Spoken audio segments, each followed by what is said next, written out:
Hello hi नमस्कार, मी सारिका तुमचं सगळ्यांचं अगदी मनापासून स्वागत करते आजच्या एका नवीन व्हिडिओमध्ये। आणि आज मी तुमच्यासोबत आहे ना आमच्या गावाकडची खानदेशी पद्धतीनुसार भाजी मी तुमच्यासोबत शेअर करणार आहे, ती पण पाटोळ्याची। आता श्रावण महिना म्हटला की आमच्याकडे रोट केले जातात आणि रोट केल्यानंतर आहे मग दुसऱ्या दिवशी ना आमच्याकडे म्हणजे सोमवारच्या दिवशी ना पाटोळ्याची भाजी करता। आता हे पूर्वीपासूनच परंपरा आहे आमच्या इकडे आणि गावाकडे ना प्रत्येकाच्या घरी त्या दिवशी पाटोळ्याची भाजी करता।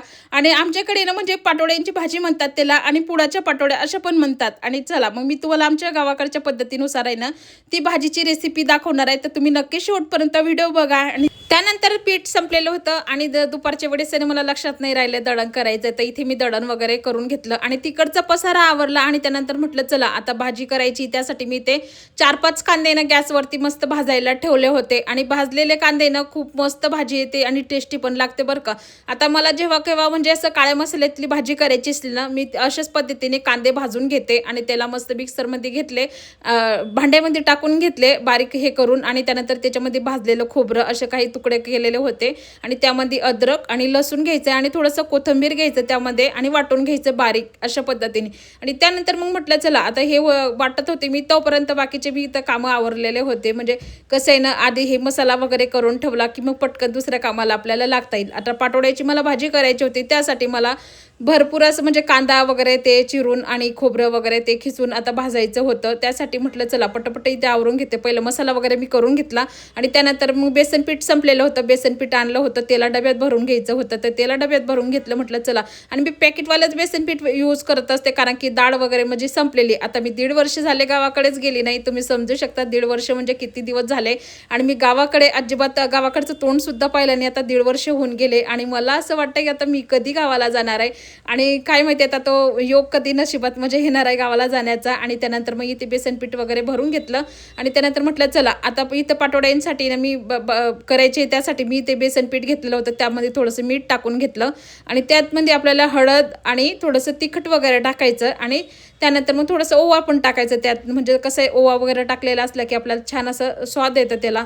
आणि त्यानंतर मग पाण्याने आपल्याला मस्त त्याला असं भिजवून घ्यायचं। आता आमच्या गावाकडची अशीच पद्धतीने भाजी करतात आणि मी आमच्या गावाकडच्या पद्धतीच्या भाज्या भरपूर आहे, पण मी ते जास्त काही करत नाही कारण की मुलांना ते जास्त आवडतच नाही बरं का। आता मी करते आज, पण ते खातात का नाही आता हे पण काही गॅरंटी नाही, पण आम्हाला आवडते मग त्यासाठी म्हटलं चला। आणि मुलांना पण मी जबरदस्तीनं थोडं का होईना पण खाऊ घालते। आता हे मस्त असं मिक्स करून घेतलं मी, पाणी टाकून भिजवून घेतलं आणि त्यानंतर मग इथे ना खोबरं वगैरे खिचायला घेतलं। आता त्याला खोबरं पण लागतंय, मी थोडंसं ना खोबरं वगैरे खिचून घेतलं आणि आपल्याला खोबरं खिचून झालं की त्यानंतर मग म्हटलं चला आता बारीक कांदा वगैरे ते चिरायचं असतो, त्याला खूप बारीक कांदा चिरावा लागतो, जेवढा कांदा बारीक चिरता येईल आपला तेवढा चिरून घ्यावा लागतो। आणि त्यानंतर मग आपण हे खोबरं आणि कांदा जो असतं ना त्याला आपण इथे भाजून घेणार आहे। आणि कांदा घेताना ना थोडासा जास्त घ्यायचा, कारण की कसं आहे ना कांदा असं आपण भाजतो ना तेव्हा तव्यावरती तो थोडासा सून जातो, म्हणूनच आपल्याला कांदा ना जास्त घ्यावा लागतो आणि त्याला बारीक छान असं चिरून घ्यायचा।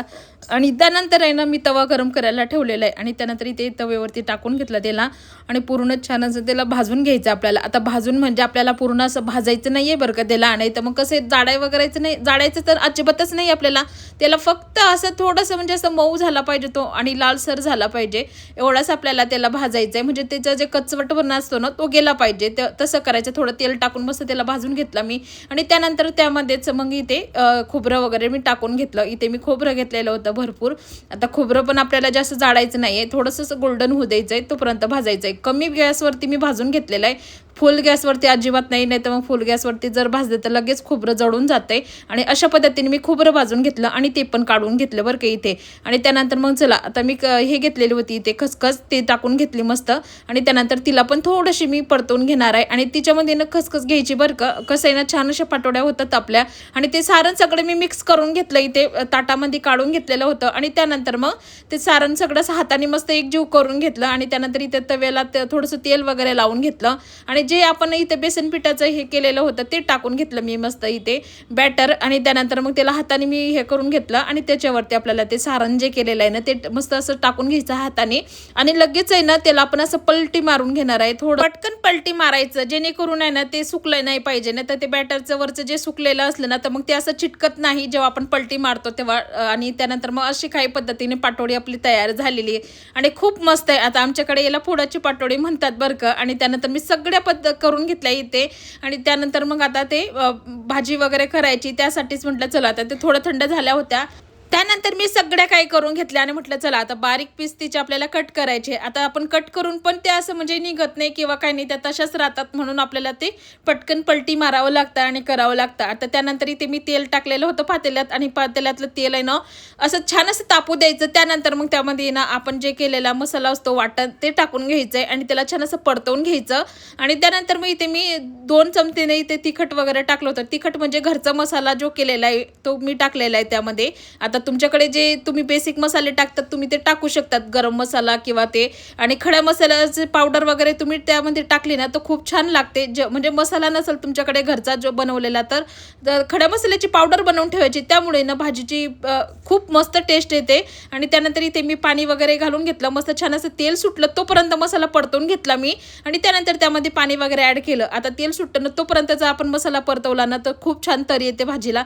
त्यानंतर मीठ टाकून घेतलं. आता उकडी येते तोपर्यंत मी इकडे ना असे काही पीसेस कट करून घेतले होते मस्त त्या पाटोड्यांचे आणि तुम्ही बघू शकता खूप मस्त आहे आणि ते सारण वगैरे काही निघत नाही त्यामध्येच राहत आहे. आणि आता पाण्याला उकळी येऊ द्यायची, खूप छान अशी उकळी येऊ द्यायची बरं का. त्यानंतर मग त्यामध्ये आपल्याला ते सोडायचे, जेणेकरून तर आपण आधी जर सोडलं ना तर मग ते कसं आहे ना ते सगळं काही असं म्हणजे पाटोड्या वगैरे हे होऊन जातात, म्हणजे विघरडतात त्यामध्ये. नाही तर मग काय करायचं, मस्त छान अशी उकळी येऊ द्यायची आणि त्यानंतर मग त्यामध्ये एक एक करून आपण सोडून घेणार आहे पूर्ण काही. आणि मी बाकीच्या पण ठेवल्या आहेत पातोड्या, म्हणजे तोंडी लावायला त्याला, नंतर खायला, नुसत्या खायला पण खूप मस्त लागतात बरं का. म्हणजे आता आई करायची ना घरी तेव्हा अशीच करायची, मस्त बनवायची ना तेव्हा आम्हाला नुसत्या खायला पण द्यायची ना, खूप भारी लागतात ते. अशा पद्धतीने पण आपण नुसत्या खाल्ल्या तरी खूप छान लागतात. मी बाकीच्या काढून ठेवल्या, मुलांना खायला पण दिल्या होत्या, खूप छान झाल्या होत्या. आणि त्यानंतर मग इथे भाजीला मस्त उकळी आली, त्यानंतर त्याच्यामध्ये सोडून घेतल्या, कोथिंबीर टाकली आणि त्यानंतर मग थोड्या वेळासाठी शिजू द्यायचं आणि लगेच आपल्याला गॅस बंद करून घ्यायचं. जास्त नाही शिजू द्यायचं, नाही तर मग ती ना अशी भाजी जास्त गचका होते बरं का. आणि ना जितकी ती भाजी शिजते ना तितकी भाजी घट्ट होते जास्त. म्हणजे सुरुवातीला आपण जेव्हा पाणी ॲड करतो ना तेव्हा थोडं पाणी ॲड करायचं, जास्त कसे ना म्हणजे घट्ट होते ती, नाही तर मग थोड्या वेळानंतर जेव्हा शिजते तेव्हा. आणि त्यानंतर मग इथे मी लगेच आहे ना रोट करायचे होते मला, म्हणजे जे रोट केलेले होते ना मी त्याच्यातच पीठ मी ठेवलेलं होतं, तर इथे रोट करायला घेतले. आणि त्यानंतर मग मस्त छान असे मी बिना तेलाचेच रोट करणार आहे. इथे एका साईडला छान असं भाजू द्यायचा, त्यानंतर त्याला पलटी मारायचा, मग छान असं फुगतो तो. आणि त्यानंतर मग आमच्या गावाकडे ना अशा पद्धतीनेच रोटच करता बरं का या भाजीसोबत. खूप मस्त लागतं बिना तेलाच्या चपात्या आणि खूप छान लागतात. आणि त्यानंतर मस्त सगळा काही स्वयंपाक झाला आणि आम्ही जेवणाला बसलो होतो, मस्त जेवण झालं. आणि त्यानंतर मग पीठ दळून आणलेलं होतं ते भरायचं राहिलं होतं, सगळे कामं आवरून झाले. आणि त्यानंतर म्हटलं चला आता पीठ भरायचं आहे, ते भरून घेतलं. आणि आजचा ब्लॉग कसा वाटला तुम्हाला नक्कीच कमेंट करून सांगा. आणि व्हिडिओ जर आवडला असेल तर चॅनलला सबस्क्राईब करा आणि व्हिडिओला लाईक शेअर नक्कीच. चला तर चला बाय.